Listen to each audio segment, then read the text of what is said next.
फरमायो फरमाया इन्नल्लाह इन्न मिन इबादिल्लाहि लउनासन मा हुम बिअंबिया वला शुहदा युग़बितुहुमुल अंबिया वश्शुहदा यौमल क़ियामति बिमकानिहिम मिनल्लाहि क़ालू या रसूलल्लाह तुख़बिरना मन्हुम क़ाल हुम क़ौमुन तहाब्बू बिरूहिल्लाहि अला ग़ैरि अरहामिन बैनहुम वला अमवालिन यतआतूनहा फवल्लाहि इन्न वुजूहहुम लनूरुन व इन्नहुम लअला नूरिन ला यख़ाफ़ून इज़ा ख़ाफ़न नास वला यहज़नून इज़ा हज़िनन नास व क़रअ हाज़िहिल आया अला इन्न औलिया अल्लाहि ला ख़ौफ़ुन अलैहिम वला हुम यहज़नून।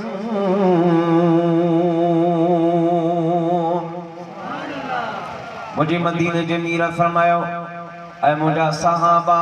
मां अल्लाह जे उन्हनि वलियनि जे बारे में मां खे न ॿुधाया जिन जो क़यामत जे ॾेखारे अल्लाह जी बारगाह में एतिरो मक़ाम बुलंद ऐं इज़्ज़त आला हूंदी जो उन्हनि जे शान ऐं इज़्ज़त ऐं अज़मत खे ॾिसी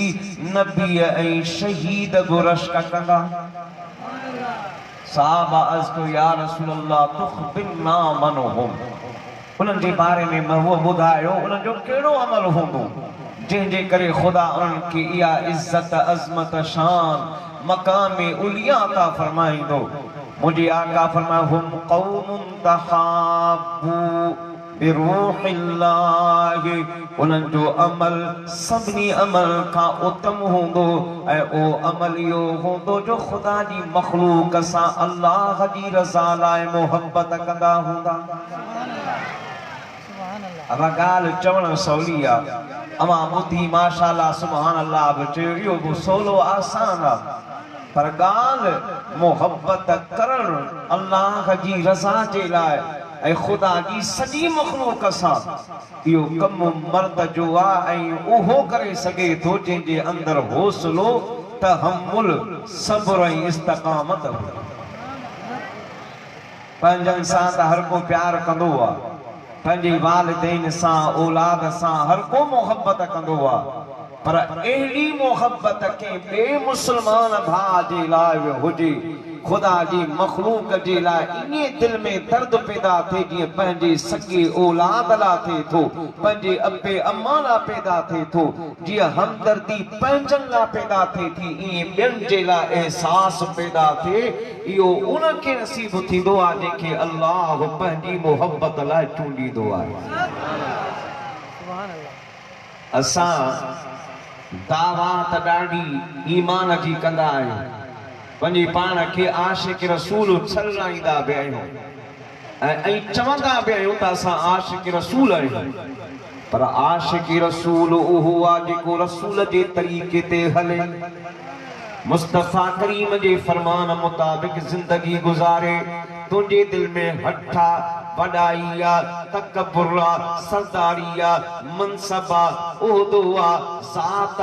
क़ौम सभु कबीलनि जी ॻाल्हि आहे। जेकॾहिं तोखे पंहिंजे इन्हीअ मामले में फ़ुर्सत न आहे ऐं तोखे इंसानियत जे अज़मत ऐं उन सां हमदर्दी ऐं एहसास जो ख़्यालु न आहे त पोइ तुंहिंजी हर दावा ठंडी आहे। जेकॾहिं तूं मुहम्मदी आहीं त तरीक़ो तोखे उहो ई अपनाइणो पवंदो जेको मदीने जे मीर मुस्तफ़ा करीम अपनायो आहे।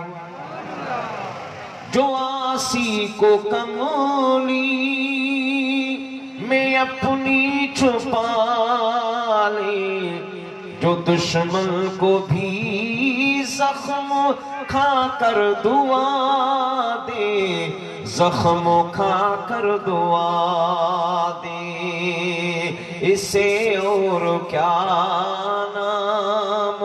देगा ज़माना, ये रहमत नहीं है तो फिर और क्या ही। पर ओहो महबूब जॾहिं दुश्मनी करे आका के सताइनि पिया ईज़ाइनि पिया ताइफ़ वारनि पत्थर हया पर मुंहिंजो महबूब इहे सभु तकलीफ़ूं बर्दाश्त करे पोइ बि बदुआ न पियो करे उन्हनि जे लाइ दुआऊं पियो घुरे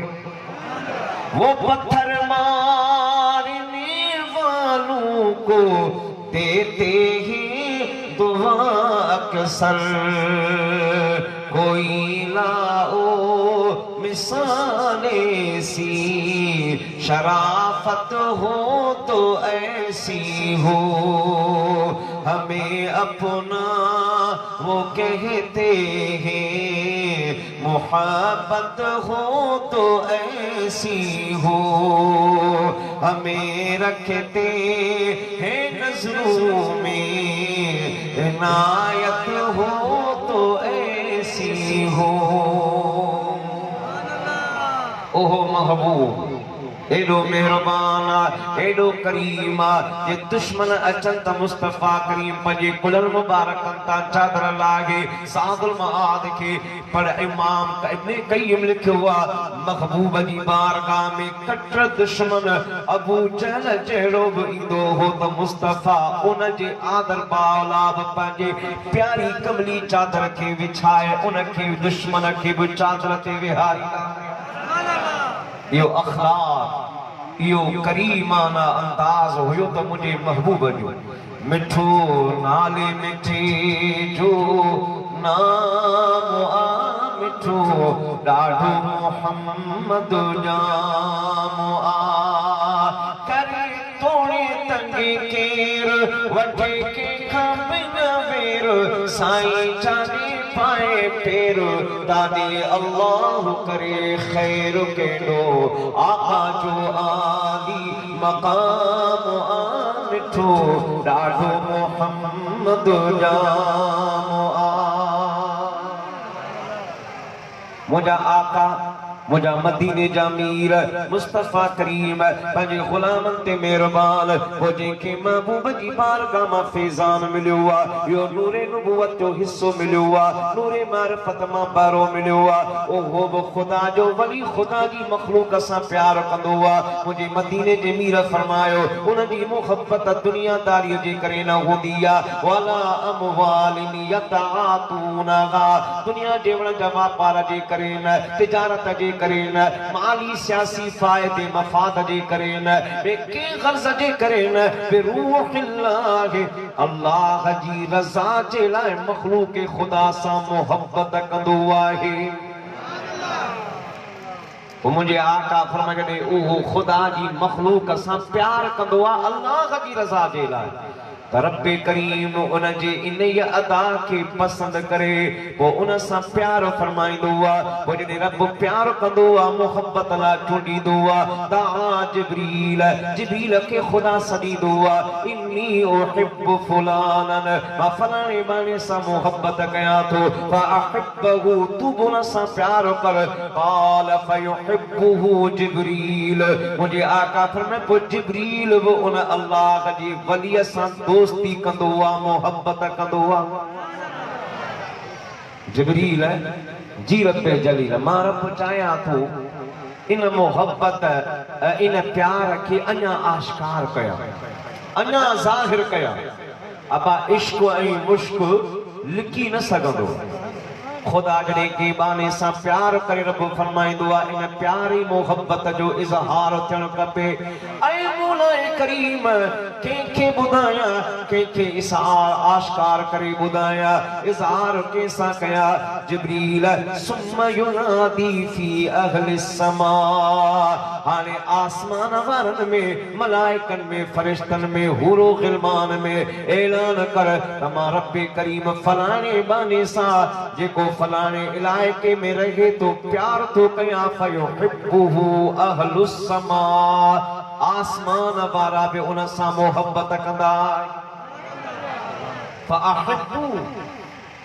ऐं हूरो गिलमान ऐं फरिश्तो मलाइको अव्हां भी उन सां प्यार कयो मुझे आका फरमाए को आसमान वारा उन सां प्यार कंदा आहिनि केतिरो प्यार कंदा। मुझे मदीने जे मीर फरमायो जिथे अल्लाह जा वली रहन था उन्हनि जगहनि ते आसमान था मलाइकनि जो नुज़ूल थींदो आहे। उन्हनि जे मस्कननि ते उन्हनि जे दरगाहुनि ते उन्हनि जे खानगाहुनि ते जिथे उहे रहनि था उते अल्लाह जा मलाइक फ़रिश्ता ईंदा आहिनि ऐं मुंहिंजे मदीने जे मीर फरमायो उते अचण सां छा कंदा आहिनि? अल्लाह जी रहमत ऐं ख़ुदा जी नूर जी बारिश वसाईंदा आहिनि। नज़ल रहम इंद ज़िक्र सालिह इंद ज़िक्र सालिहीन। अल्लाह जी रहमत सालिहनि जे याद करण वारे जे मथां बि वसंदी आहे त सालिहनि जे मथां बि वसंदी आहे। मुंहिंजे आका फरमायो रहमत खुदाबंदी नूर इलाही जी बारिश उन अल्लाह जे वलीअ जे मथां अची मलाइक वसाईंदा आहिनि। पोइ जेको उन्हनि जी मजलिस में उन्हनि जी महफ़िल में उन्हनि जी सोबत में आयो हुमुल जुलसा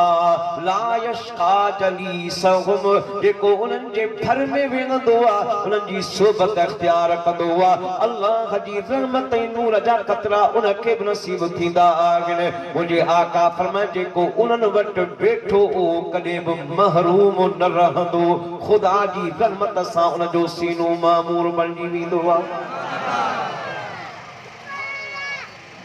जिब्रील मां रब चाहियां थो जीअं तो आसमाननि में ऐलान कयो हाणे इहो ऐलान ज़मीनुनि में बि कर। सुम्म युदअ लहुल क़बूल फिल अर्द।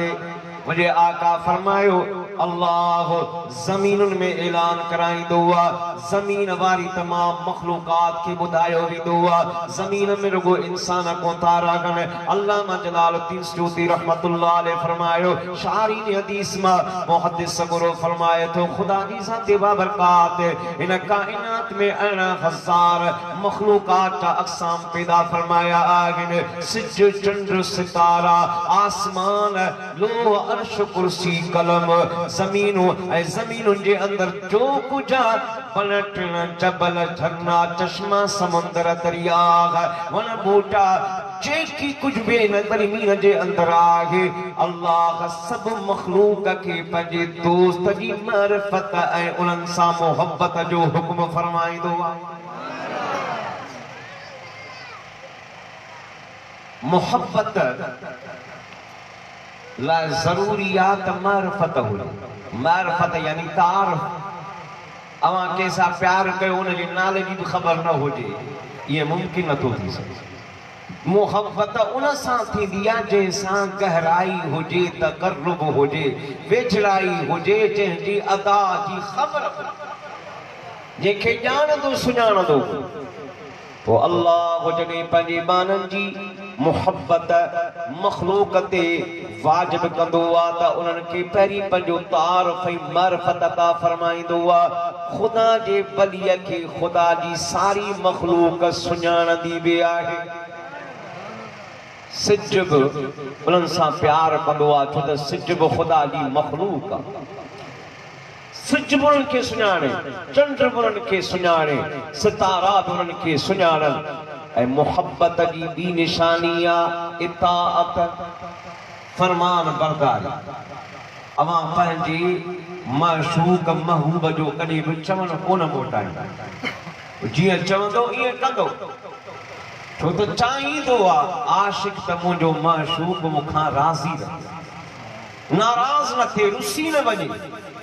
मोहब्बत में इताअत आहे। वो अल्लाह ताला पंहिंजी मखलूक खे पंहिंजे दोस्त जी मारिफत बि अता कई आहे त उनखे इताअत जो जोहर बि अता कयो आहे। सिज बि ख़ुदा जी वलियनि सां प्यार कंदो आहे ऐं उन्हनि जी इताअत में हूंदो आहे। इन जो मिसाल अल्लाह जी ज़ाती बाबरकात क़ुरान करीम में बयान फरमायो आहे। असहाब कहफ ख़ुदा जा नबी कोन हुया अल्लाह जा वली दोस्त हुया त क़यामत बादशाह जे ज़ुल्म ई ॾाढा ख़ुदा जी मोहब्बत ऐं ज़िक्र जे करे शहरनि खे छॾे उन गार में अची रात जो सुता हुया। वो तो ते सुनी रहा अल्लाह जी ज़ाती बाबरकात उनके निंद्र में निंद्रता फरमाई इन्हें सुबह जो सिज पियो भरे अल्लाह जी ज़ाती बाबरकात सिज के खिताब कंदे हुकुम फरमायो व तरशम्स इज़ा तलअत तज़ावर अन कफ़िहिम ज़ातल यमीन व इज़ा ग़रबत तक़रिदुहुम ज़ातश शिमाल व हुम फी फजवतिन मिनहु ऐ मुजा हबीब मुकर्रम अमान संदो जने उन खारा वारन मुझे दोस्तन खां सिज उभरे पियो गुजरे पियो मां रब सिज के हुकुम फरमायो त सिज तुलू थियण वक्त उभरण वक्त जरा सॼे पासे खां लड़ी उभर जा ऐं जॾहिं तूं लही त लहण वक्त जरा खब्बे पासे खां लड़ी लह जा ऐ मौलाए करीम सिज जा चंड जा रस्ता तो पहिरीं मुक़रर फरमाया अल्लाह जी ज़ाती बाबरकात फरमाया हाओ लशम्सु यंबगी लहा अन तुदरिकल क़मर वलल लैलु साबिक़ुन नहार व कुल्लुन फी फलकी यस्बहून मां सिज जा चंड जा मदार रस्ता पहिरीं खां मुअय्यन कया आहिनि चंड पंहिंजे मदार रस्ते ते हले थो सिज पंहिंजे मदार रस्ते ते हले थो पर ख़ुदा जी ज़ाती बाबरकात सिज खे हुकुम फरमाए सिज हाणे तोखे मां पंहिंजे वलियनि जी मारिफत बि अता कई आहे हाणे ॾिसां त तूं उन्हनि जी इताअत करी थो या न ए सिज तुंहिंजी रोशनी ऐं तपश खां मुंहिंजे वलियनि दोस्तनि खे तकलीफ़ न पहुचे जेके खुले गार जे दहाने में सुतल आहिनि लहण वक्त जरा पंहिंजे पाण खे किनारो करे रस्तो बदलाए लह सिज खुदा जे वलियनि जे इताअत में रस्तो बदलाए हिकिड़ो ॾींहुं कोन हिकिड़ो महीनो न हिकु साल न 309 चंड जा कमरी साल 309 साल ताईं खुदा जा वली असहाबे कहफ खार जे दहाने में सुता रहा सिज पंहिंजो रस्तो बदलाए उभरंदो बि रहियो त लड़ंदो बि रहियो छाजे करे खुदा जे वलियनि जी इताअत तो त सिज खे खुदा मारिफत में ॾिनी आहे त इताअत जो जोहर बि अता कयो आहे सिज बि खुदा जी वलियनि खे मोहब्बत सां सुञाणंदो वियो आहे मुझे आका फरमाए ज़मीन जी सारी मखलूक वण उन्हनि जा पन मट्टी ज़र्रात वारीअ जा ज़र्रात समुंड झरना पखी चरिंद परिंद जंग जा जानवर बि ख़ुदा जे वलीअ खे सुञाणंदा ऐं इताअत कंदा आहिनि मौलवी अशरफ अली थानवी साहब देवबंदी उलमा जो हकीमुल उम्मत उन जो किताब आहे जमालुल औलिया उनमें अते फलखल रहमतुल्लाह अलैह सोहरवर्दी चिश्ती सिलसिले जो गुज़रेगा उन जो हिकिड़ो वाक़ियो लिखियो लिखण वारो मौलवी अशरफ अली थानवी साहब लिखे थो त अल्लाह जो वली दरिया जे किनारे खां ई सफ़र पियो दरिया जे किनारे सां मोहाननि जी मच्छी मारण वारनि जी बि बस्ती हुई ॻोठड़ो हो अल्लाह जो वली उतां जो लंघियो ॾिठई त कुझु माण्हू मोहाना हथन में रक्षा कात कोहाड़ा अफरा तफरी मची पई आहे को हेॾे डोड़े को होॾे डोड़े कुझु माण्हू कुझु औरतूं आहिनि जेके रोई रहियूं आहिनि अल्लाह जो वली वेठो वियो पुछां की अबा छाजे करे परेशान आहियो छाजे करे रोयो था अफरा तफरी छाजे करे आहे चयोसीं ॻाल्हि इहा आहे थोरी देरि गुज़रंदी इन दरिया जे किनारे ते असांजी नंढी न्याणी पाणीअ मिटीअ सां खेॾे रही हुई ओचितो दरिया ही मगरमच्छ वागू बहन निकतो ओ न्याणीअ खे गिरकाए लुकमो बणाए अंदर पानी में हलियो वियो आहे हाणे असां सभु कोशिश पिया कयूं न्याणीअ खे त खाई वियो पर भला उनखे कढी के न के तरीक़े सां लाश त हासिल कयूं इन परेशानी में अल्लाह जी वली गाल बुधी फरमाया फातिमा घबरायो न परेशान न थियो पंहिंजो बेड़ियो दरिया में न लायो रछ विझण जी ज़रूरत कान्हे मां पाण बागुअ खे सॼां थो पाणी ईंदो सभई मुंहुं ॾिसण लॻा मौलवी साहब छा थो चवे चई सही तूं ॻाल्हि सम्झो कोन्हे को माण्हू थोरी करी वियो आहे मगरमच्छ वागू साईं फरमाया बा मां ॻाल्हि सम्झो आहियां, ॻाल्हि अवांजी सम्झ में अची वई आहे, पर जेका मां ॻाल्हि थो चवां सा तव्हां कोन सम्झा आहियो। साईं तव्हां था चओ त उनखे मां सॾु कंदुमि अची वेंदो। हाओ साईं इहा ॻाल्हि त सम्झायो, पर इहा ॻाल्हि सम्झ में ईअं कोन थी अचे त वाॻू अवां जो चवणु कीअं ॿुधंदो ऐं अवां जे चवण खे मञी ॿाहिरि कीअं ईंदो। साईं फरमाया थोरो सब्र तहम्मुल कयो, पोइ ॾिसो न अचे त पोइ ॾिसजो। अल्लाह जे वलीअ दरियाह ॾे मुंहुं करे पाणीअ ॾे निखारे पाण फरमायो ऐं दरियाह जा आबी जानवरो ऐं वागू मगरमच्छ मां फरगल अल्लाह जो दोस्त अवां के हुकुम थो ॾियां, खुदा जी दोस्तीअ जो मां अवां खे हुकुम थो ॾियां त जंहिं बि न्याणीअ खे पंहिंजो लुकमो बणायो आहे उहो वागू मगरमच्छ सुकीअ ते अची मुंहिंजे दरबार में हाज़िरी थिए, उन सां हिसाब किताब थींदो। टे दफ़ा अल्लाह जे वलीअ पंहिंजो नालो खणी ईअं दरिया ॾे निहारे ऐलान कयो। थोरी देरि गुज़री पाणीअ में हरकत आई, मौजूं आयो, माण्हुनि ॾिठो त हिकिड़ो वॾो मगरमच्छ वागू ॿाहिरि निकिरी आयो। हेॾां होॾां निहारे सिधो अल्लाह जे वलीअ हते फरगल रहमतुल्लाह अलैहि जे कदमनि में अची पंहिंजो मुंहुं रखियो। साईं फरमायसि ए वागू तो शरीयत मोहम्मदी जी हद टोड़ी आ, हद खां तजावुज़ कयो आ। खुदा तुझे खाधे ऐं ग़िज़ा जो बंदोबस्त दरिया जी आबी मखलूक में करे छॾियो आ। एकरे तू उते गुज़ारो करी खां त तुझे लाइ इम्कान ऐं मुमकिन हुयो, पर तो हद टोड़े इंसानी बस्तीअ मां हिकु मासूम न्याणीअ खे पंहिंजो लुकमो बणायो आ। तो हद खां तजावुज़ कयो आ, तोखां हद जारी थींदी, हिसाब किताब थींदो। अल्लाह जो वली ये गुफ्तगू करे फरमायो का तकवाड़ा खणी अचो जा अॻियां ॾंद कटियो। माण्हू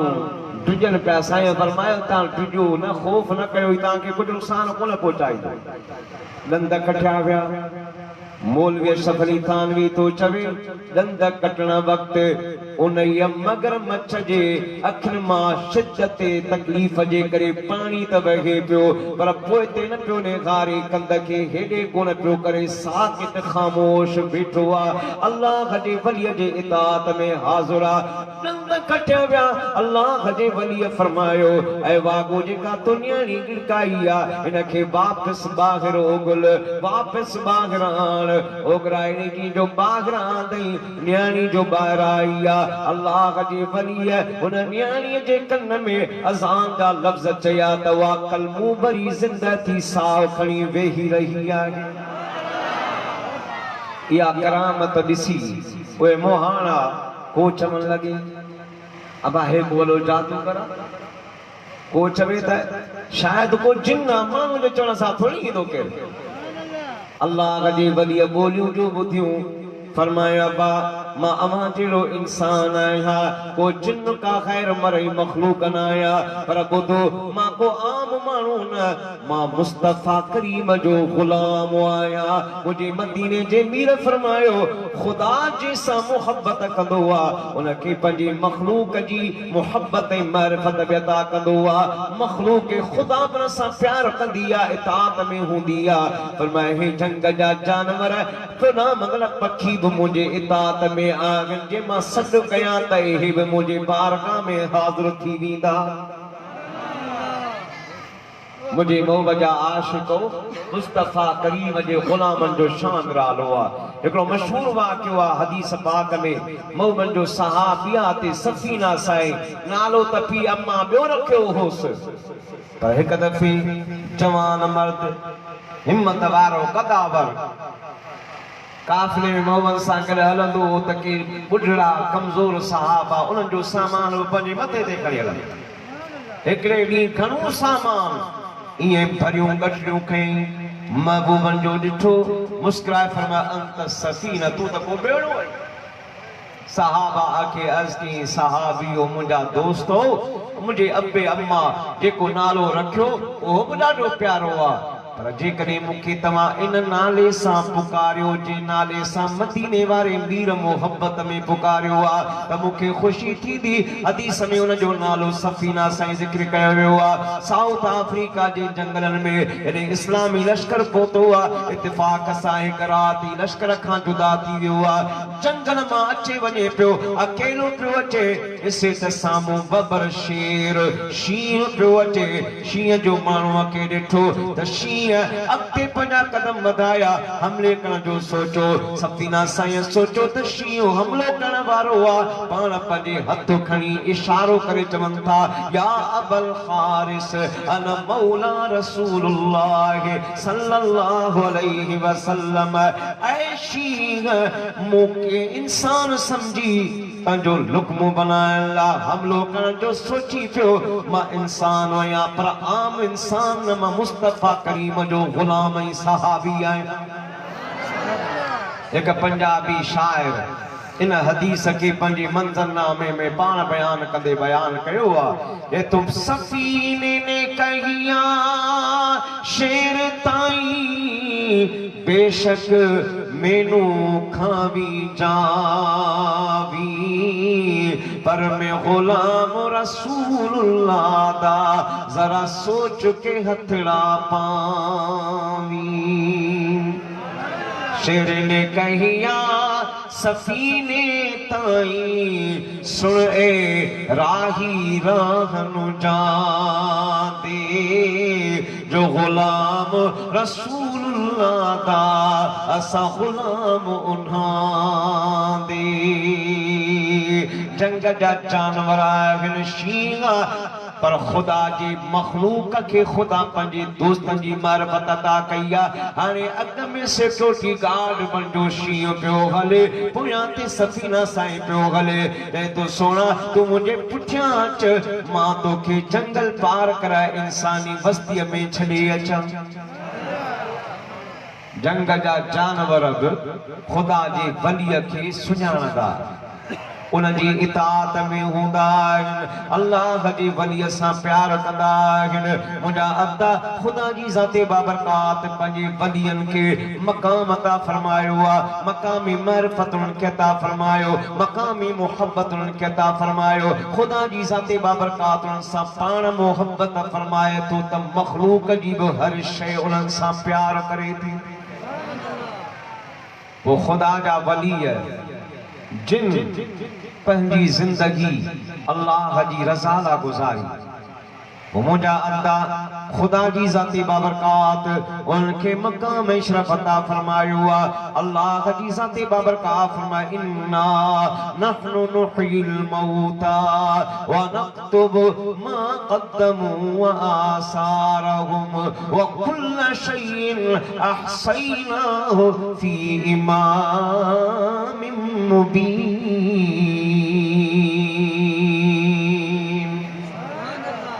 अल्लाह जी ज़ाती बाबरकात फरमायो, मुर्दन की जिंदा करण वारो मां अल्लाह रब्बु करीम आहियां। मुर्दन के असां जिंदा करण वारा आहियूं। व नक्तुबु मा क़द्दमू व आसारहुम, ऐं उहो जेको अमल तव्हां पंहिंजे हथ सां कयो ऐं अवां जेको अमल करे दुनिया तां हलिया वियो, अवां जे निशान खे आसार खे बि लिखण वारा असां आहियूं। जेको अमल अवां कयो था उहो बि लिखूं पिया, जेके अवां आसार छॾी वियो उनखे बि क़ाइम करण वारो मां अल्लाह आहियां। व कुल्ल शैइन अहसैनाहु फी इमामिम मुबीन। अवां जो हर नंढो वॾो अमल, हर नेकी मां रब करीम उन ॿुधाईंदड़ किताब में लिखाए छॾी आहे। ख़ुदा जी ज़ाते बाबरकात फरमाए, मां पंहिंजनि वलियनि पंहिंजनि नेक बाननि सालिहनि जेके अमल खे ज़ाया न कंदो आहियां, बल्कि उन्हनि जे आसारनि खे बि क़ाइम रखंदो आहियां। खुदा जी वलियनि जा आसार बि क़ाइम रहनि था। कीअं? हदीस पाक जो मज़मून तोखे अर्ज़ कयां। मुंहिंजा सुना हबीब फरमाइनि था, अल्लाह जी ज़ाती बाबरकात मेराज वारी रात वो मुस्तफ़ा की पंहिंजी उम्मत जे लाइ 5 वक्त नमाज जो तोहफ़ो अता फरमायो। घणा वक्त नमाज फर्ज़ आहे? ॻाल्हायो। पंज वक्त खुदा करे जेको न पढ़ंदो हुजे ओ अॼु हिन महफ़िल जे सदके हिन बाबरकत यारी शरीफ़ जी बरकत सां पंज वक्त निमाज़ी बणिजी वञे। अबा सुभान अल्लाह बि चवण, माशा अल्लाह बि चवण, महफ़िल में बि अचण, नात पढ़ण, इहो सभु दीनदारीअ जो कमु आहे। पर असल में दीनदार उहो आहे जेको खुदा जी निमाज़ पाबंदीअ सां बा जमात अदा करे। छो त मुंहिंजे मदीने जे मीर फरमाए निमाज़ खुदा फर्ज़ कई आहे ऐं निमाज़ मूं मुस्तफ़ा जे अखियुनि जो ठार आहे। ओ आशिक कोन चइबो जेको महबूब जी उन अखियुनि ठार अमल खे तरक करे। बाक़ी नातुनि ते ज़ोर हुजे, वाह वाह ते ज़ोर हुजे, सुभान अल्लाह ते ज़ोर हुजे, महफ़िलूं भले अटेंड कयो पर खुदा जी निमाज़ पाबंदीअ सां पढ़ो। हक़ीक़ी मोमिन बि उहो आहे, आशिक बि उहो आहे जेको महबूब जी पाक निमाज़ खे दिलि सां प्यार सां वॾाए। या पंज वक्त निमाज़ ए वक्त ऐं इन वक्तनि जूं रकातूं, फज्र जूं बरकातूं फर्ज़ आहिनि, ज़ुहर जूं 4 रकातूं फर्ज़ आहिनि, असर जूं 4 रकातूं फर्ज़ आहिनि, मग़रिब जूं 3 रकातूं फर्ज़ आहिनि, इशा जूं 4 रकातूं फर्ज़ आहिनि। ए पंज वक्त ऐं ये रकातूं ख़ुदा जी ज़ाते बाबरकात जे प्यारे हबीब फरमायो अल्लाह जी ज़ाते बाबरकात इन वक्तनि में बि हिकमत रखी आहे, इन रकातुनि जे तादाद में बि हिकमत रखी आहे। मुंहिंजा सोना हबीब कीअं वक्तनि जी हिकमत आहे, रकातुनि जी कीअं हिकमत आहे। मुंहिंजे आका फरमायो आसारहुम खुदा जी ज़ाते बाबरकात इन रकातुनि ऐं वक्तनि में पंहिंजे वलीअनि ऐं पंहिंजनि प्यारनि बरगुज़ीदनि जा आसार पोशीदा रखिया आहिनि। कीअं आसार? फज्र जी निमाज़ जो आसार ऐं इहो वक्त कीअं मुक़रर थियो, ये बरकातूं कीअं फर्ज़ थियूं। अल्लाह जी महबूब फरमायो खुदा जो प्यारो पैगंबर आदम सुनो नबी क़ाला रब्बना ज़लमना अनफुसना व इल्लम तग़फिर लना व तरहमना लनकूनन्न मिनल खासिरीन। अल्लाह जो पैगंबर जन्नत मां ज़मीन ते मुंतकिल कयो आहे। इहा बि खुदावी मशीयत हुई, अल्लाह जी ज़ाते बाबरकात जी हिकमत या हुई। उन हिकमत ऐं मशीयत तहत अल्लाह जो पैगंबर आदम सफ़ीउल्लाह ज़मीन ते आयो आहे। पर जन्नत में जेको क़ुर्ब इलाहीअ जो ओ जलवो नसीबो हो ओहो बाक़ी न रहियो आहे। अल्लाह जे नबीअ खे जन्नत में खुदा जे क़ुर्ब जी ऐं मोहब्बत जी यादि अचे पई, पर खुदा जो नबी के बी गाल तवजन गाल इहा पियो करे त मुंहिंजा मौला ख़ता मूंखां थी या ग़लती मूंखां थी या ज़ुल्म पंहिंजे जान ते पाण कयो आहे। ऐं मौला करीम जेकॾहिं तूं मुंहिंजे मथां रहम न कंदे त मां नुक़सान वारनि में थी पवंदो आहियां। आदम सोने जी दुआ इन तरह सां घुरण इहा ग़लती ऐं ख़ता ते दलील न बल्कि मोहब्बत जी अलामत आहे। इश्क जॾहिं मुंतहा कमाल ते पहुचंदो आहे त आशिक न दर्जे ते पहुचंदो आहे। महमूद गज़नवी जो प्यारो गुलाम अया ॿिया वज़ीर हुन सां जेलसी हसद कंदा हुआ। बादशाह वक्तन फ़वक्तन अयाद सां छो थो मोहब्बत करे इहो इज़हार कंदो। हिकु ॾींहुं पंहिंजे महल जे होज़ ते वेठो, सभिनी खे घुराए वज़ीर आज़म चई अबा इन होज़ में पाणीअ में अंदर दाख़िल थियो। चई ॿाहिरि निकिरी आयो। वज़ीर आज़म खे चई मूं तोखे चयो पाणीअ में वञ, तो कपिड़ा छो पुसाए। वज़ीर चयो साईं जान जी अमान मिले त अर्ज़ु कयां, पाणी कपिड़े खे लॻंदो त कपिड़ो पुसंदो न केमहिल। चई सच थो चई, ठीकु आहे बीर। ॿिए वज़ीर खे चई तूं बि पाणीअ में दाख़िल थी।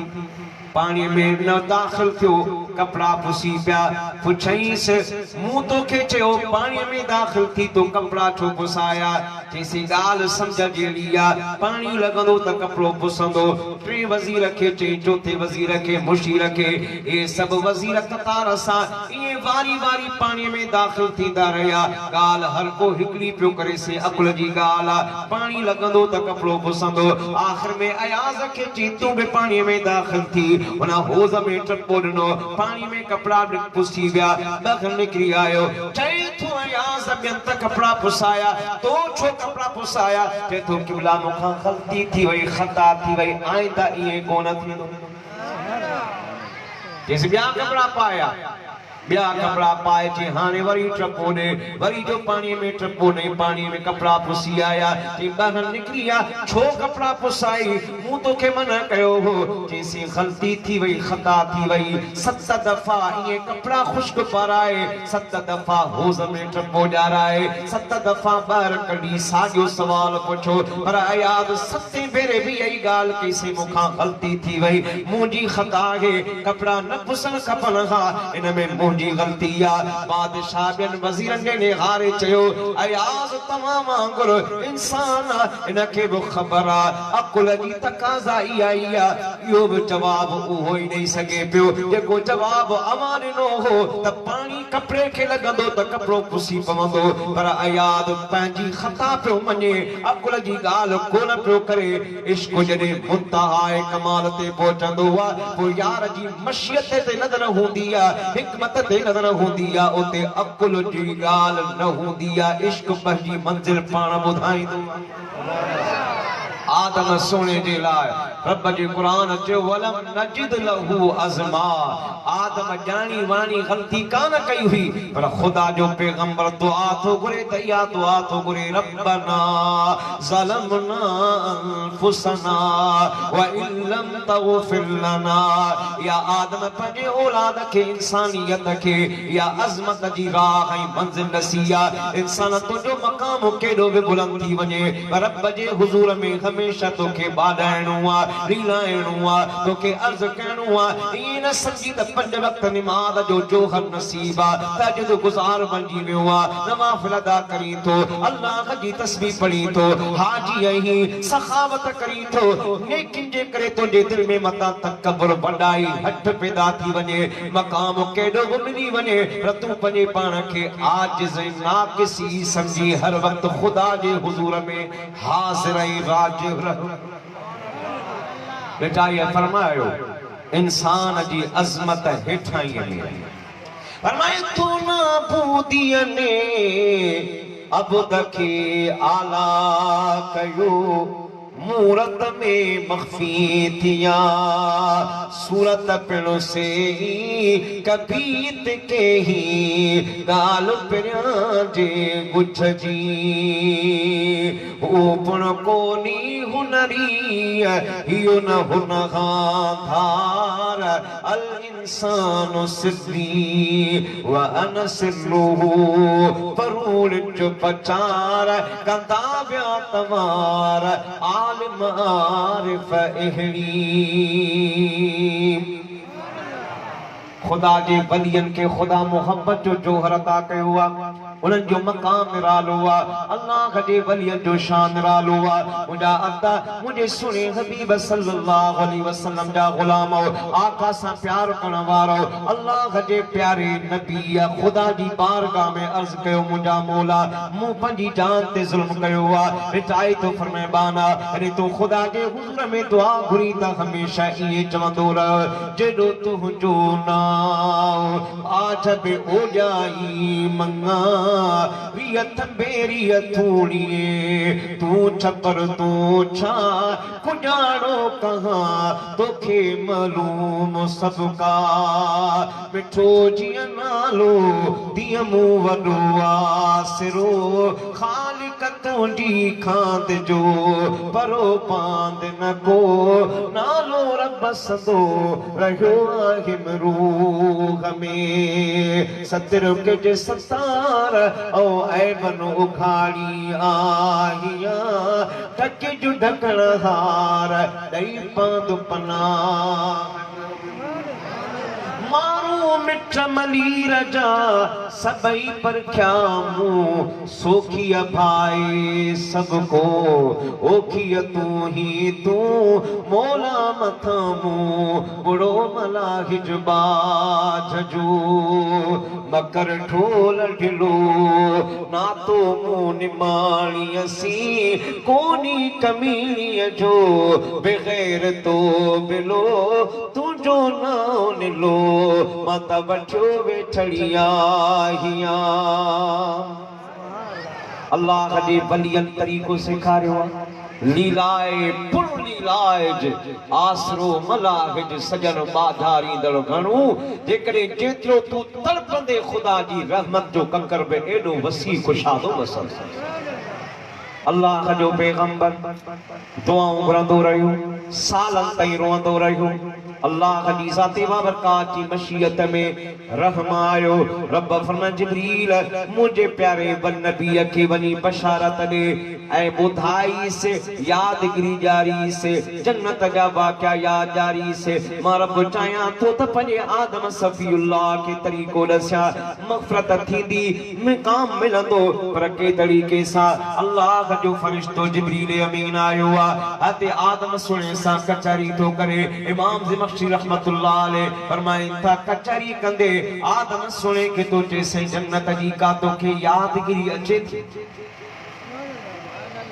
साईं फरमा जन्नत का विसां जो शय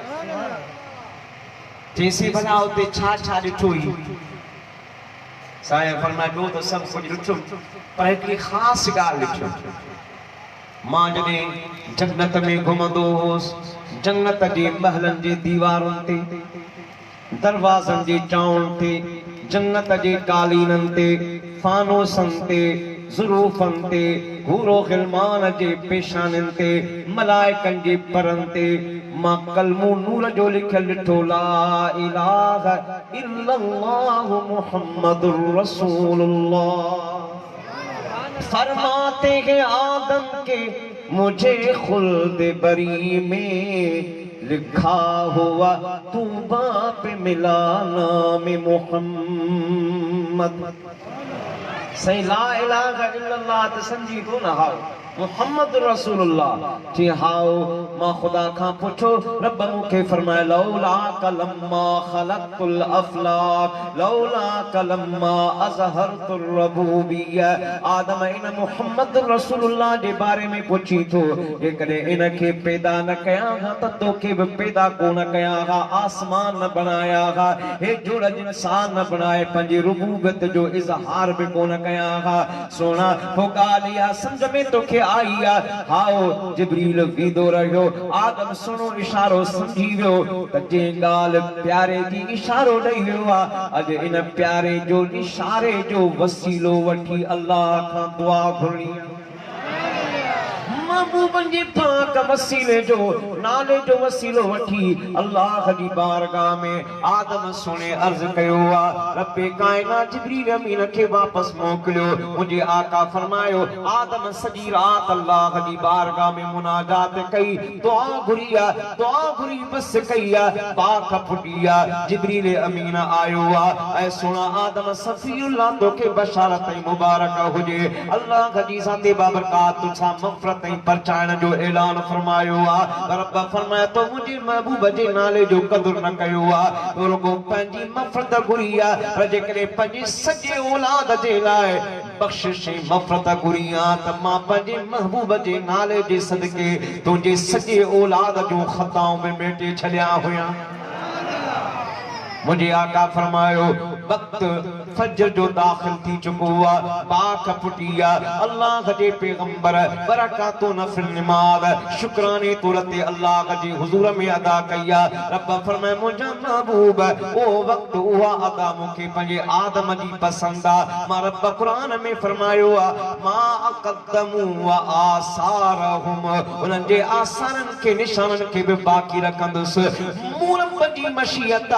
परियो वक्त फजर जो अवां जी उम्मत जे मथा फर्ज तो कया रकातों जेके बा आदम पढ़ियो हुयो ओए अवां जे उम्मत जे मथा फर्ज तो कया नमाज अवां जी उम्मत मुरब्बना पढ़ंदी ऐ सुन्नत निस्बत आसार क़यामत मो आदम जो ज़िंदगी जावेद रहंदो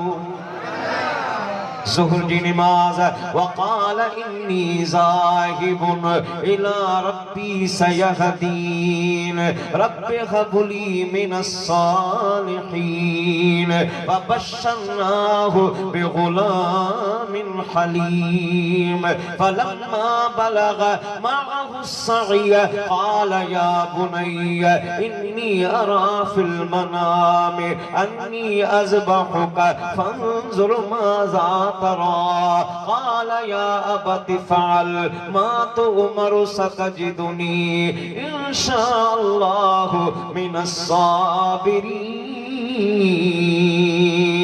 फलम्मा अस्लमा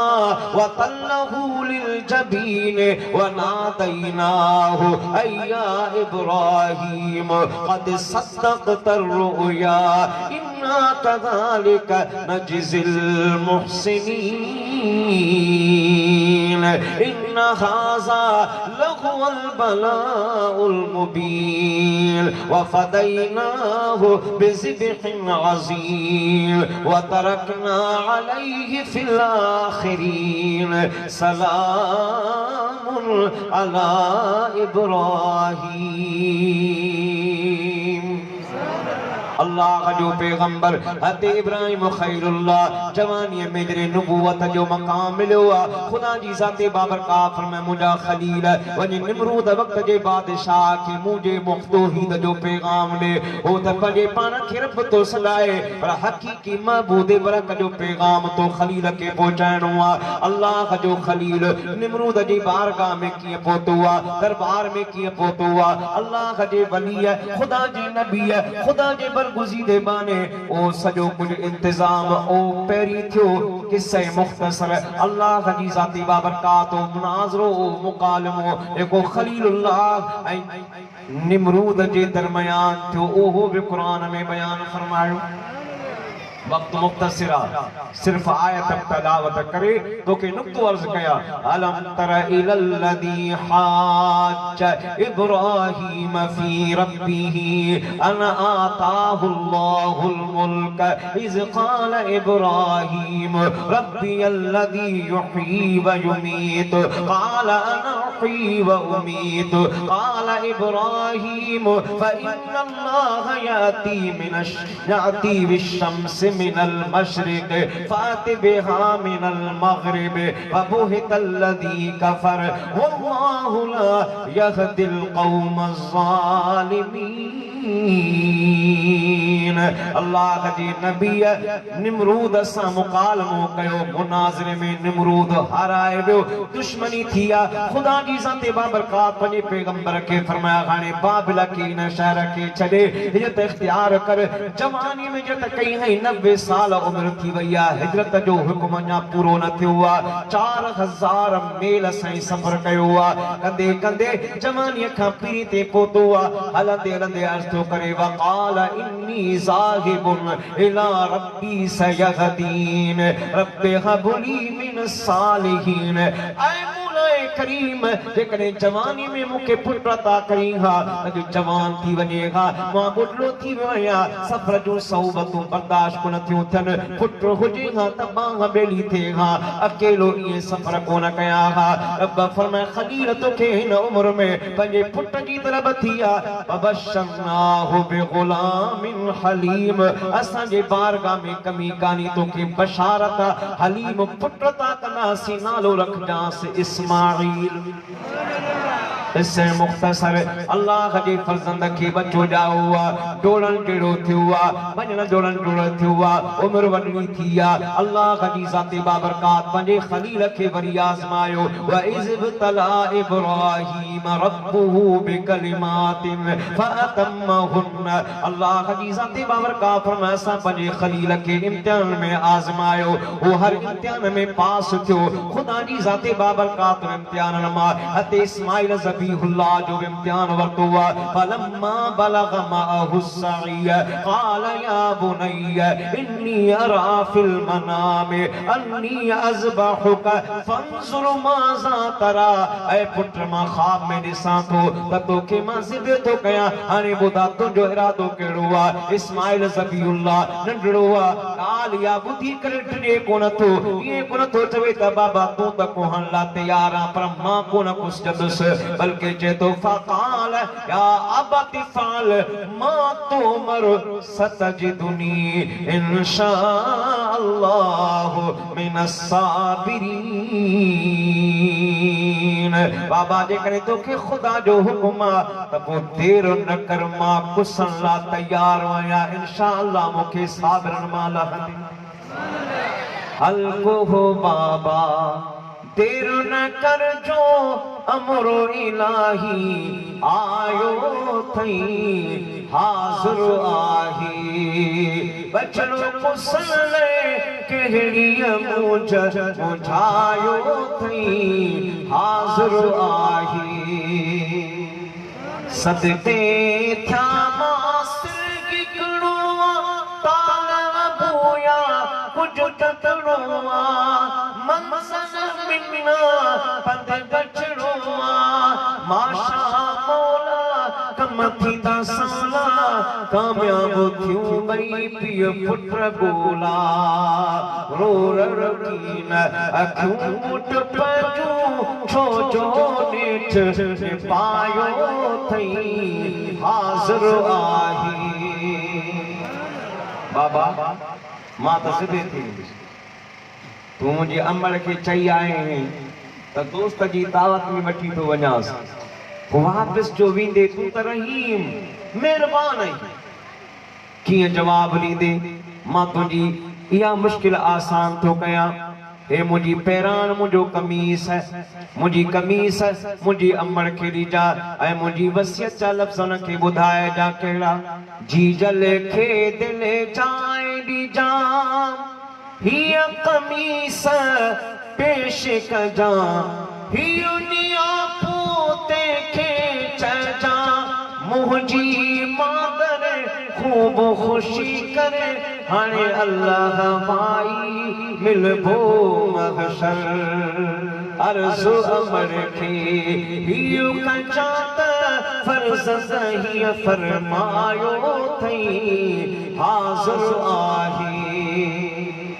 अल्लाह जे पैगंबर पंहिंजे सीने ते पंहिंजे फर्ज़ंद जी गिची मुबारक रखी करे छुरी वहाई आहे छुरी नथी वहे साईं फरमाए बाबा तव्हां पंहिंजे अखियुनि ते पटी ॿधो पटी ॿधी इब्राहिम ख़लीलुल्लाह हाणे जो छुरी वहाई त छुरी वही आहे दिलि में ख़ुशी थी आहे ख़ुदा मुंहिंजे बच्चे जी कुर्बानी क़बूल कई आहे हाणे पटी खोले जो मंज़र ॾिसे सुभान अल्लाह अजीब मंज़र आहे इस्माइल ज़बीहुल्लाह जिब्रील जे परनि में वेठो खेॾे उन इस्माइल जी जगह ते दुंबो ज़िब लॻो पियो आहे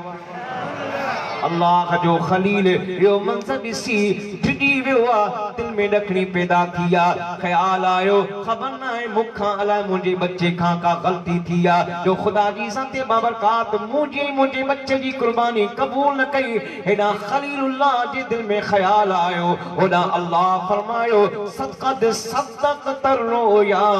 इन्ना कज़ालिक नजज़िल मुहसिनीन ओ मुंहिंजा खलील घबरान तो पंहिंजो सहाब सचो करे ॿुधायो तूं असांजे मौसम मां आहीं इन हाज़ा लहुवल बलाउल मुबीन इहो वॾे में वॾो इम्तिहान हो वफ़दैनाहु बिज़िब्हिन अज़ीम या अज़ीम कुर्बानी व तरकना अलैहि फिल आखरीन इब्राहिम तुंहिंजे इन यादगार खे क़यामत ताईं असां ज़िंदा कंदासीं सलामुन अला इब्राहिम तुंहिंजी इन अज़मत हिम्मत ते तुंहिंजी मोहब्बत ते इब्राहिम मां रब्बे करीम तोखे सलाम पेश थो कयां बच्चो बि बची कुर्बानी भी कबूल थी वई रब बि राज़ी थी वियो इम्तिहान भी पास थी वियो हज़रत इब्राहिम ख़लीलुल्लाह फरमायो मुझे आका ज़ोहर जो उन वक्त हुयो पंहिंजे बच्चे इस्माइल के फरमाया पुत्र शुक्राने तुरते बरकातूं तूं पढ़ बरकातूं मां थो पढ़ा 4 रकातूं इन्हीं पैगंबर नमाज पढ़ी आहे रब फरमाया मुंहिंजा हबीब तुंहिंजी उम्मत जे मथां ॿियो वक्त ज़ोहर जो थो रखां इन ज़ोहर जे वक्त ते मुंहिंजे ॿिनि पैगंबरनि शुक्राने तुरते 4 रकातूं अदा कयूं हुयूं बरकातूं इस्माइल बरकातूं इब्राहिम ख़लीलुल्लाह हाणे नमाज जे लाए तुझी उम्मत पढ़ंदी रहंदी क़यामत ताईं निस्बत आसार खलीलुल्लाह इस्माइल जा ज़िंदगी जावेद रहंदा असर जी नमाज औ कल्लदी मर्रा अला क़रियतिन वहिय ख़ावियतुन अला उरूशिहा क़ाल अन्ना युहयी हाज़िहिल्लाहु बअद मौतिहा फ़अमातहुल्लाहु मिअत आमिन सुम्मा बअसहु क़ाल कम लबिस्त क़ाल लबिस्तु यौमन औ बअद यौम क़ाल बल लबिस्त मिअत आमिन फंजुर इला तामिक व शराबिक लम यतसन वंजुर इला हिमारिक व लिनजअलक आयतन लिन्नास वंजुर इला अलइज़ाम कैफ नुनशिजुहा सुम्मा नक्सूहा लहमा फलम्मा तबय्यन लहू क़ाल अअलमु अन्नल्लाह अला कुल्लि शैइन क़दीर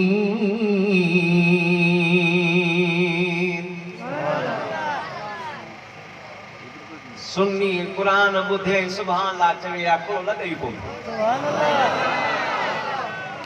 असां ते इल्ज़ाम पिया न पर कुझु सच्चा सच्चा पिया कुरान ॿुधंदो त को क्यारी पियो खणंदो को पिजेल खे पियो हथ लॻाईंदो बाक़ी शेर ॿुध सभई बेत पढ़ंदा त ॾाढा ख़ुशि थी वेंदा इंशाअल्लाह मौब जी नात बि अर्ज़ु कंदुसि पर क़ुरान जॾहिं ॿुधो त दिलि जे कननि सां ॿुधो त ख़ुदा क़ुरान जे वक़्तु ख़ुदा जी रहमत जो नुज़ूल थींदो मुंहिंजे आका फरमायो उज़ैर अलैहिस्सलाम अल्लाह जो बरगुज़ीदा पैगंबर बैतुल मुक़द्दस मां ॿाहिरि निकितो हिकिड़े शहर खां गुज़रियो सॼो शहर ज़िलज़िलो आयो बाज़ारूं सॼा ॻोठ तबाह थी विया वहिय ख़ावियतुन अला उरूशिहा भितियुनि जा छतुनि जा खंडरात निशान बाक़ी अल्लाह जे नबी सोचो ही बाज़ार मशहूर हुई शहर मशहूर हुयो हिते ज़िंदगी जी रमक दमक जारी हुई सॼो शहर तबाह थी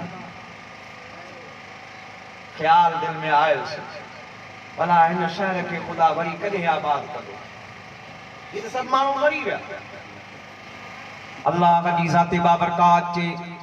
नबी जे दिल में ख़्याल आयो रब मशीयत में इरादो फरमाया त पंहिंजी नबी खे मुशाहिदो कराया साईं गॾह ते सवार हो घर वण सां ॿधई तोशा दान हुयुसि हुन में ॿ टे मानियूं हुयूं अंगूर जो शीरो हो कुझु खाधई बाक़ी बचाए पंहिंजे सिरांदीअ खां रखियईं सुम्ही पियो सुम्ही जो पियो अल्लाह 100 साल ताईं साईं खे निंड ॾेई छॾी सुम्मा बअसहु उथियो रब फरमायसि क़ाल कम लबिस्त उज़िर ॿुधा केतिरी देरि सुतो आहीं मथे आसमान ॾे निहारे कई त विचें जो टाइम मौला लबिस्तु यौमन औ बअद यौम सुतो आहियां सुबुह जो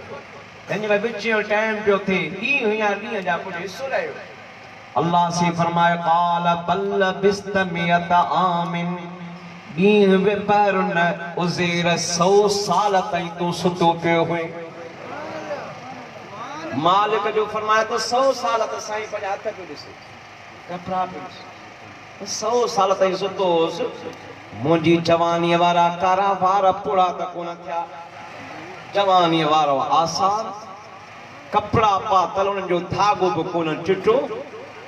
अल्लाह जी ज़ाते बाबरकात मज़ीद हिरत ला फरमायसि फंजुर इला तामिक व शराबिक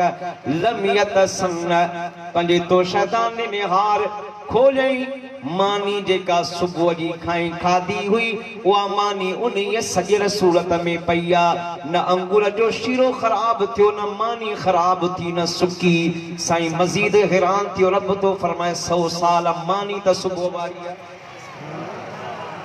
अल्लाह जी फरमाए सा हाणे वंजुर इला हिमारिक जे गॾह ते आए सवारी के निहार वण जे निहारे त गॾह नज़र कोन अचे साईं जो गॾह कारे भॼी वियो छा ॾिसे त वण जे हेठां कॾहिं जे जबड़े जी हड्डी सफेद थी वई आहे उहा पई आहे रब फरमाए भले न जअलक आयतल लिन्नास ओ उज़ैर तुंहिंजो गॾु उहो ई आहे जेको तूं ॾिसी पियो आहे हड्डी तुंहिंजे गॾु जी आहे 100 साल में मरी पियो मरण खां पोइ हुन जा हड्डा ॻरी विया या हिकिड़ी हड्डी जबड़े जी असां इंसाननि जे निशानीअ तौर ते इहा जारी रखी आहे हिनखे इन हालत में रखियो आहे हाणे तूं चई पियो त मां मुर्दनि खे दुबारा कीअं ज़िंदा कंदो आहियां सुम्मा नक्सूहा लहमा नुकैफ नुनशिजुहा व नक्सूहा लहमा हाणे तूं ॾिसजा त मां कीअं थो ज़िंदा कयां अल्लाह जो नबी मिसे पियो न वण जे हेठां उन जबड़े जी हड्डीअ सां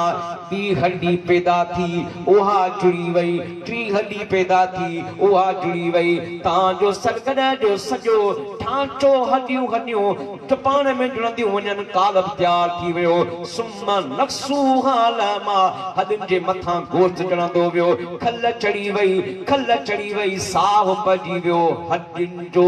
पिंजरो तयारु थी गोश्त चढ़ी खल चढ़ी साहु पइजी वियो कॾहिं कन छॾे बीही रहियो अब आहे दो चल सॼी कहाणी कानी रब जो क़ुरान उहा ई ॻाल्हि आहे जेको क़ुरान थो चवे कैफ़ नुनशिजुहा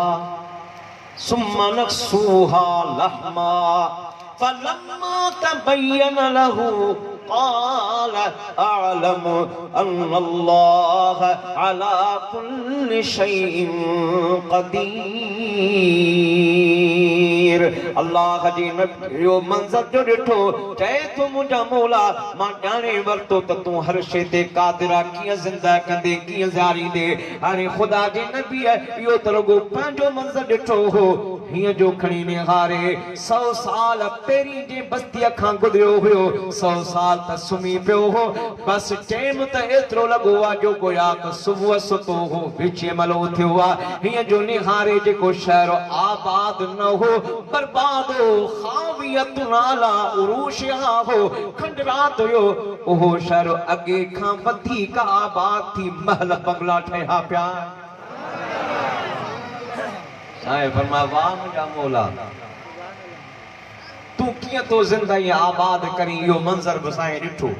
मुंहिंजे आका फरमायो वक़्त असर जो हो अल्लाह जे पैगंबर 4 रकातूं नफ़िल निमाज़ अदा कई शुक्राने तौर ते रब फरमाए मुंहिंजा महबूब मूंखे पंहिंजे उज़ैर नबीअ जी इहा अदा पसंदि आहे मां चाहियां थो त तुंहिंजी उम्मत जे मथां टियों वक़्तु विच जो फ़र्ज़ कयां ऐं विच जूं 4 रकातूं इहे पढ़ंदा मूं रब जे लाइ निस्बत ऐं आसार मुंहिंजे उज़ैर जा क़यामत ताईं ज़िंदगी जावेद रहंदा मग़रिब जी नमाज़ वज़कुर अब्दना अय्यूब इज़ नादा रब्बहु अन्नी मस्सनी अश-शैतान बिनुस्बिन व अज़ाब उरकुद बिरिजलिका हाज़ा मुग़तसलुन बारिदुन व शराब अल्लाह जो पैगंबर हज़रत अय्यूब अलैहिस्सलाम खुदा जी ज़ाते बाबरकात इम्तिहान में विधो आहे कई साल बीमारी रही आहे हाणे फ़रिश्तो चए थो साईं तूं साबिर आहीं सब्र जी तो इंतिहा करे छॾी आहे पर रब जी मशीयत हाणे अल्लाह खां दुआ घुर त ख़ुदा तोखे शिफ़ा अता फरमाए खुदा जो पैगंबर तो करे मुंहिंजा मौला मूंखे शैतान भुलायो पर हाणे तूं मूंखे निजात अता फरमा शिफ़ा अता फरमा अल्लाह जो पैगंबर दुआ घुरी बस तो करे जिब्रील अमीन आयो रब फरमायो पैगाम खणी आयो ए अय्यूब जी मुंहिंजा रब्बे जलील अल्लाह जी ज़ाते बाबरकात फरमाए अय्यूब उरकुद बिरिजलिक हाज़ा मुग़तसलुन बारिदुन व शराब जे जगह ते वेठो आहीं पंहिंजे पेर जी खुड़ी ज़मीन ते हण खुड़ी लगाइण तुंहिंजो कमु आहे इतां चश्मो शफ़ा जो जारी करणो अल्लाह जो कमु अब खुदा इएं त चश्मो जारी करे सघियो पे इएं छो फरमाए त उरकुद बिरिजलिक पंहिंजी खुड़ी छो हण पानी शफा वारो आ निस्बत नबी जे कदम दिया यानी नबी त पंहिंजी ज़ात में बाबरकत आ पर उन जे कदम जा आसार जे जगह ते लगन खुदा उते भी रहमत ऐं नूर जा जलवा फरमाए उन जगह के बरकत वारो शिफा वारो बनाए छॾींदो चश्मो जारी थियो अल्लाह जी ज़ाते बाबरकत फरमाए अयूब तुझे जिस्म ते फट ऐं ज़ख्म आहिनि इहो पानी पंहिंजे फटन के लगा साईं बिस्ल जो कयो त फट लमान में ठीक थी विया कल साई जवान वारी थी वई आहे अल्लाह फरमायो पानी थधो ऐं मिठो शफा वारो आहे इहो पानी पी अल्लाह जे नबी पानी जो पीतो आहे त पानी पियण सां अंदर जा आज़ार ख़त्म थी विया मुंहिंजे आका फरमाए वक़्तु मग़रिब जो हो अल्लाह जे पैगंबर 4 रकातूं निमाज़ अदा करण जी नियत सां निमाज़ जो टिया 3 रकातूं पढ़ियूं हाणे कमज़ोर आ कई साल बीमार आ चौथी रकात ला उथे थो त साईं उथी को नथो सघे 3 रकातुनि ते इक्तिफा करे सलाम थो फेरे अल्लाह जे पैगंबर 3 रकातूं पढ़ियूं रब फरमाए मुंहिंजा महबूब मूंखे पंहिंजे अयूब नबी साबिर जी अदा पसंद आ हाणे चौथों वक़्तु तुंहिंजी उम्मत जे मथां मग़रिब जो क़ाइम थो कयां मुंहिंजे नबी 4 रकातुनि जी नियत कई 3 पढ़ी सघियो कमज़ोरी जे करे चौथी कोन पढ़ी सघियो मुंहिंजा महबूब हुन जी निस्बत में आसार में तुंहिंजी उम्मत बि 3 रकातूं निमाज़ अदा करे निमाज़ मुंहिंजे लाइ पढ़े पर इन्हनि जे अमाल नामे में 3 जे बदाए 4 जो सवाब लिखाईंदुसि छो त मुंहिंजे अयूब 4 जी नियत कई हुई निमाज़ मूं रब्बना पढ़ंदा आसार ऐं निस्बत मुंहिंजे अयूब जी क़यामत ताईं ज़िंदगी सलामत रहे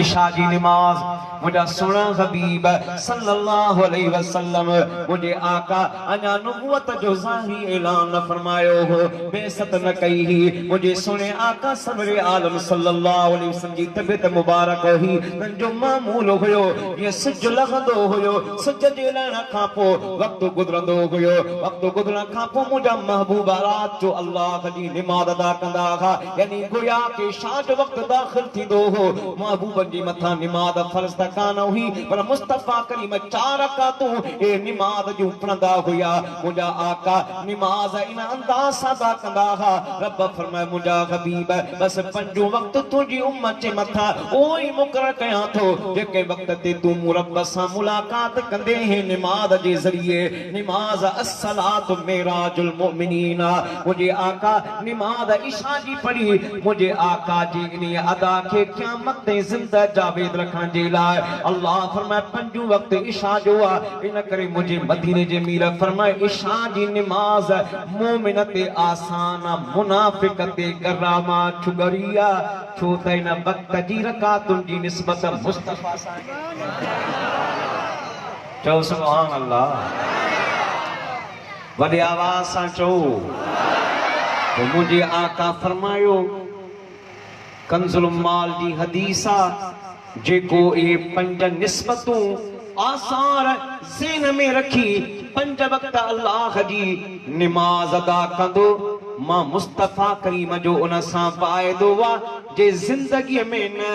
त कब्र जी पहिरीं रात मां मोहम्मद उन खे पंहिंजो दीदार कराईंदुसि वो नमाज पढ़बी न ए चंद्र मिठा तरस खणी यार थो अचे महबूब मुलाकात करण प्यार थो अचे इते नथो दीदार तो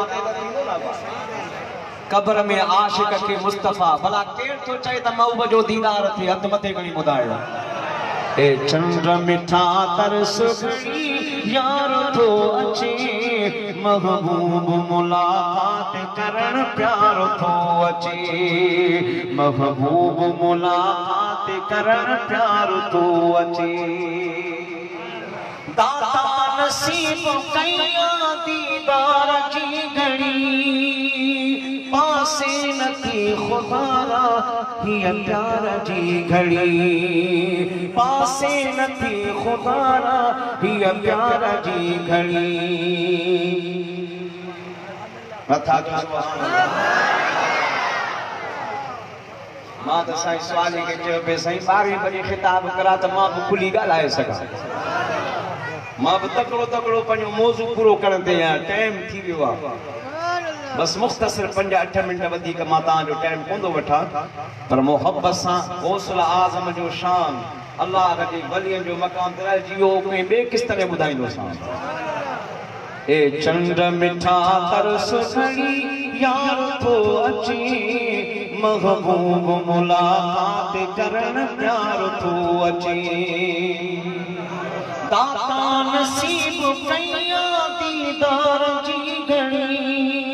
पासे नथी खुदारा हिय प्यार जी घड़ी पासे नथी खुदारा हिय प्यार जी घड़ी जे वार लय सके सुठी सो वार तो अचे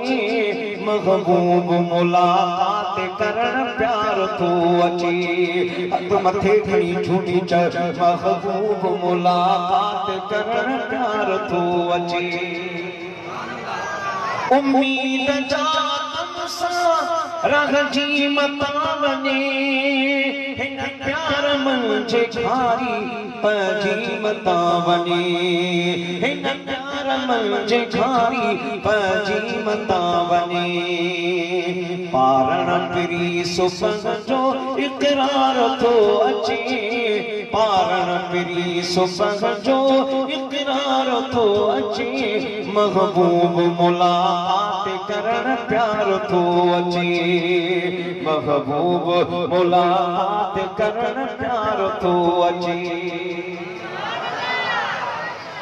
अचणो आहे बापुए हाणे तेरे सां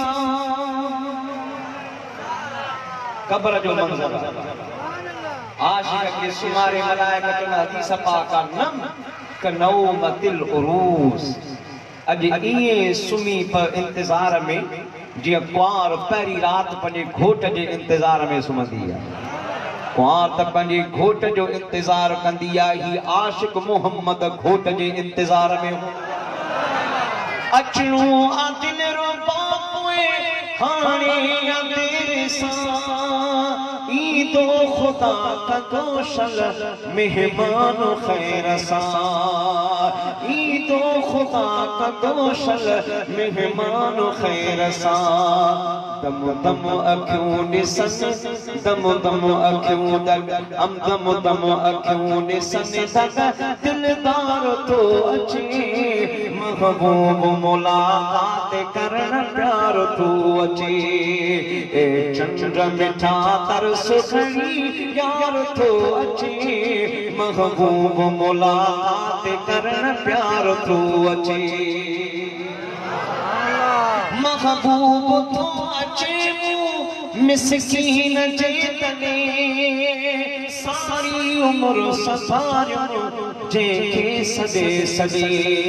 कदे मिलाद जा जलसा कदे यारी जा जलसा कदे मिलाद जो वेनियो कदे नात खानी कदे आका जी मथा दरूद कदे मुस्तफा जी मोहब्बत में रात जो जागी महबूबा जी मथा दरूद पढ़े ये सब सारोणी हुआ है या रसूल अल्लाह असा तो के सारियो प्या दिल भर तू पंजो वायदो पूरो फरमा आका फरमायो जे दुनिया में न त कब्र में मां मोहम्मद जरूर ईंदुम महबूब थो अचे मिस्कीन जे तने सारी उम्र सफारियो जेके सदे सदे सारी उम्र सफारियो जेके सदे सदे छा छा कया फिदा छा छा कया फिदा छा छा कया फिदा ओ मन ठारो थो अचे महबूब मुलाकात करण प्यार थो अचे ए चंड मिठा तरस खणी यार थो अचे महबूब मुलाकात करण प्यार थो अचे सालन खां पोइ सूरे अॼु वागा वारिया ॾाढी ख़ुशी अखियुनि खे ॾातर ॾेखारिया सालनि खां पोइ सूरे अॼु वागा वारिया ॾाढी खुशी अखिन खे दातर ॾेखारिया गुलाम नबी शुक्र कर गुलाम नबी शुक्र कर ग़मतार थो अचे महबूब मुलाकात करण प्यार थो अचे ए चंड मिठा तरस खणी यार थो अचे महबूब मुलाकात करण प्यार थो अचे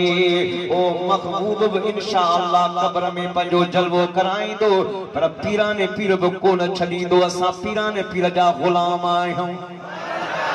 तालिब मां मुंहिंजो मुर्शिद तूं आ हथ मथे खणी सभई झूमी अक़ीदत जो इज़हार कयो तालिब मां मुंहिंजो मुर्शिद तूं आ दुनिया जा रहबर तम दस्तगीर कसम खुदा जो क़यामत ताईं फेस पे वठंदा पीर फ़कीर तालिब मां मुंहिंजो मुर्शिद तूं आ दर्द मंदन जो दाद कंदा हो अर्ज़ ॿुधी मुदाद कंदा हो तारीफ़ कयूं छो न विरायूं खंडन श्री ऐं मिठड़ा खीर तालिब मां मुंहिंजो मुर्शिद तूं आ चोरनि मां अबताल बणाई नेकनि सां बदकार गणाई ही बुत शाह अकुल वीराना अचन त चोर बननि त वज़ीर तालिब मां मुंहिंजो मुर्शिद तूं आ ॿुढड़ीअ जी ॼञ पाणीअ ॿोड़ी पुट बि हिकिड़ो पाण बि ॿोड़ी मिस्किन माई मुश्किल में आई वाहर थी आए उन जी वीर तालिब मां मुंहिंजो मुर्शिद तूं आ यारी मल्हाइण वारो अमा खे मुबारक हुजे यारी बारी जन तुंहिंजी कईया रिज़्क़ में बरकत तन जे पईया परां पंचूणा हेले न हूणा परां पंचूणा हेले न हूणा आईंदे थींदा छो न अमीर तालिब मां मुंहिंजो मुर्शिद तूं आ पर असां तारी जमात खे पीराने पीर जी मोहब्बत मिली आहे त पंहिंजे सिण साईं जे दर तां मिली आहे प्यारो पंजनि पाकनि जो सिखारे हुब सुणे दस्तगीर जी न्यारे तारी हथ मथे खणी चओ प्यारो पंजनि पाकनि जो सिखारे हुब सुणे दस्तगीर जी न्यारे सोनी हदीस रब्बी अमर सारी दुनिया में पगरियो न परमयो सोनो सजणो साईं पीर मिली कहिड़ा गुण गायूं था भायूं कहिड़ा गुण गायूं भलायूं था भायूं हिन दजाली तोर सारी दुनिया में बगरियो न परमयो सोनो सजणो साईं पीर मिली तो कुछ भी चलंदो हुजे पर असां सागरनि जो नारो हिकिड़ो आहे कहिड़ो नारो आहे मञो या न यारो अमां जी अमरज़ी असांजो त नारो ओ जिए दस्तगीरा घट में घट तव्हां आश कहिड़ो त नारो हणो जो मुराद माली वारा त ॿुधनि त भला पीरो पुर ताईं त पहुचे मञो या न यारो अमां जी अमरज़ी असांजो त नारो ओ जिए दस्तगीरा सहारो ज़ईफ़न किननि को छिड़नि जो कुननि में किनारो ओ जिए दस्तगीरा पंजई तन बि आहिनि इन्हीअ जो त पासो हसन जो बचो आ नबीअ जो नवासो पंजई तन बियाहिने इन्हीअ जो तपासो हसन जो बचो आ नबीअ जो नवासो न करनो तचीनी निधन को तनागे जियन जो जियारो ओ जिए दस्तगीरा अल्हम्दुलिल्लाह। दोस्तान गिरामी असांजे इन इलाइक़े में हिकिड़ो मर्ज़ आहे उहो साईं खां इहा ॻाल्हि हुई त साईं खां स्टेज ते पुछा कयो इहो मर्ज़ इहो आहे त हिकिड़ो मोटरसाइकिल 70-80 हज़ार जो आहे उहो 1.5 लख रुपए ते ॾिबो आहे 5-8 महीननि में। कणिक जो मण 1000 रुपए में मिले थो उहो कुझु वक़्त जे लाइ घणे वक़्त ते ॾिबो आहे। त साईं जी ख़िदमत में इहा गुज़ारिश आहे त छा कणिक जो मण या ॾांद या मोटरसाइकिल या मोटर कार अहिड़े नमूने सां एतिरे महीननि जे अरसे ते एतिरे नमूने जे पैसनि ते इहे शरई छा हुकुम आहिनि जे बारे में असां तव्हांखे साईं इहा ॻाल्हि ॿुधाए महिरबानी फरमाए छो जो असांजे इलाइक़े में घणो ई ॻाल्हि आहे।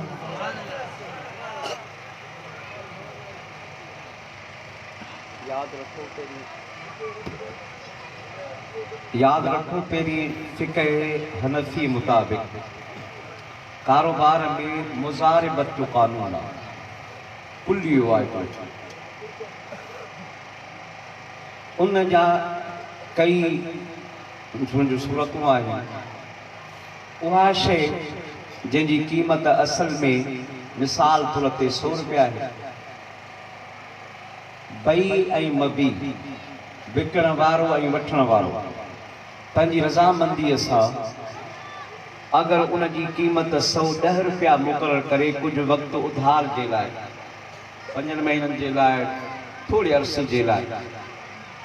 10 रुपया या 115 रुपया असल शइ जी क़ीमत 100 रुपया आहे 15 रुपया वधाई त शरीयत में एतिरो मुनाफ़ो जेको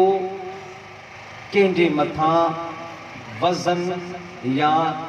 उन जे मथां तोप न बणिजे एतिरो मुनाफ़ो वठणु जो उनखे उहो मुनाफ़ो ॾियण में बाद में उहो मुनाफ़ो जे विच में वज़न पइजी वञे त एतिरो मुनाफ़ो वठणु शरीयत में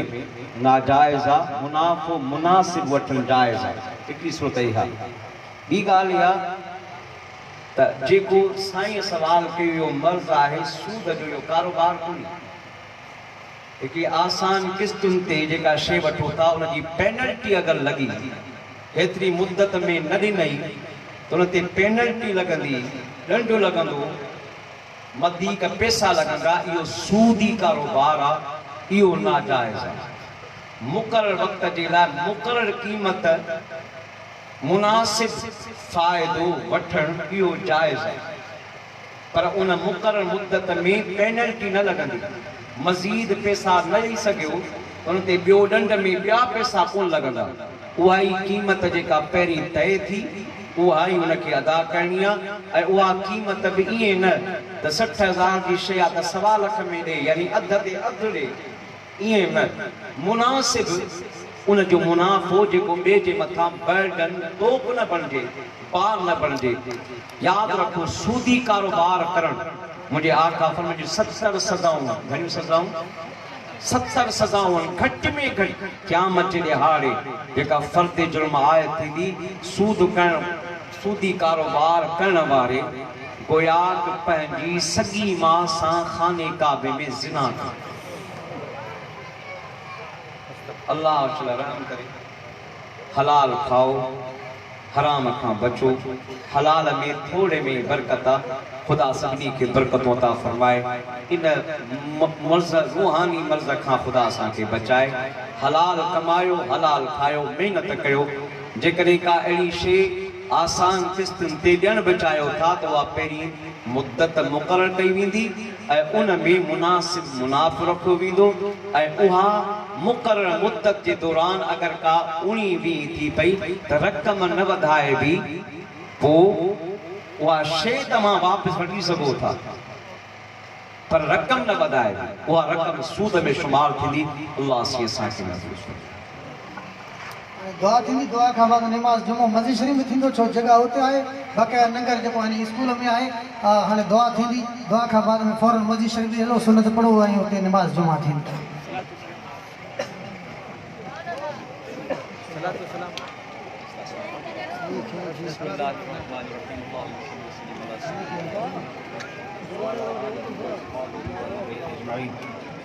आज जो वघाए कर इजाबत या खुदा दीन ई दुनिया दीनी तो सादत या खुदा जे के चायूं था करूं कर बख्श पंजी कर मसा आई बदकार बचड़ा ए हिदायत या खुदा नफ्स छड़ियो आनी होड़ी कान थी नेकी पुजे वही वठी वक़्त असा के कर हिमायत या खुदा अंबिया औलिया सब सहाबन अहल बैत वास्ते मूल सा भरपूर कर जुमला जमात या खुदा असा समी संदो दे इश्क और अभी घोट जो गुंबद खदरा सदी करियो जियारत या खुदा